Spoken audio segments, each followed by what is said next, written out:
అండి అందరికీ. కొరమేలతోటి పులుసు పెడుతున్నాను. ముందుగా శుభ్రంగా క్లీన్ చేసుకుని కొంచెం ఉప్పు, పచ్చిమిర్చి, ఉల్లిపాయ, కారం, పసుపు, ఉప్పు వేసి ఇలా కారం కూడా వేసిన తర్వాత కలిపిన తర్వాత ఆయిల్ ఎప్పుడు వేసామమ్మా అంటే ఆయిల్ కూడా వేసాను. ఆయిల్ కూడా వేసి శుభ్రంగా కలిపి చింతపండు పులుసు వేసాను. ఇప్పుడే ఈ విధంగా చింతపండు పులుసు పోసుకోవాలి. నేను ఒక్కొక్కసారి సింపుల్గా చేస్తాను, ఒక్కోసారి బాగా గాడ్నెస్గా చేస్తాను అనమాట. అబ్బా ఇవన్నీ మాకు ఎందుకమ్మా ఇప్పుడు ఎలా చేస్తున్నామంటే ఇప్పుడు సింపుల్ ప్రాసెస్లో చేస్తున్నాను అనమాట. ఇట్లా చింతపండు పులుసు ఇవన్నీ కలిపి పెట్టుకున్న తర్వాత దింపబోయే ముందు మసాలా వేస్తాను అనమాట. చేపల కూర ఎప్పుడైనా సరే సిమ్లో ఉడికితేనే బాగుంటుంది. సిమ్లో పెట్టుకోండి. ఇదిగోండి మసాలా సింపుల్గా వేస్తాను అనమాట నేను. అల్లం, వెల్లుల్లి, ధనియాలు, గసగసాలు అంతే, ఇంకేం కొబ్బరి అలా ఏం వేయను. చాలా తక్కువ.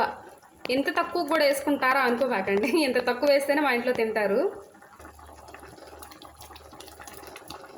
ఈ విధంగా ఆయిల్ పైకి తేలుతుంది కదండి, ఉడికినట్టు అర్థం. మాకు ఎంత గుజ్జు ఉండాలి కాబట్టి నేను ఆపుకుంటాను. లేదు ఇంకా దగ్గరకు కూడా చేసుకోవచ్చు, అది మన ఆప్షన్ అనమాట. మనం ఇంకా నచ్చినట్టు ఆపుకోవడమే. ఒకసారి ట్రై చేయండి.